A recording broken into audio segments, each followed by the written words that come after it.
How to unblock people on Pinterest. Hello everybody, welcome back to my channel. This is me, Pipin Bisnath, and today I'll guide you on how you can unblock people on Pinterest. Well, first things, how you can block a user on Pinterest. So I'll just guide you quickly through. You want to open up Pinterest, and if you head over to the particular profile of the user that you wish to block, once you head over to the profile, you can tap on three dots option there, and you can see the option to block. Now once you block them, you'll see that there is no any option to follow, but instead you'll get the option to unblock.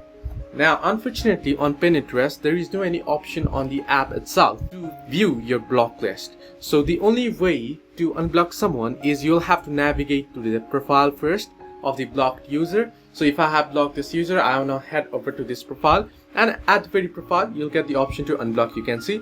Or if you tap on three dots there, you'll get the option to unblock as well. Tap on unblock and then tap on unblock again, and you'll be able to unblock them. So this way you can unblock people on Pinterest. Hope this helped you. Do like and subscribe, and do not forget to leave a comment down below if you have any further issues.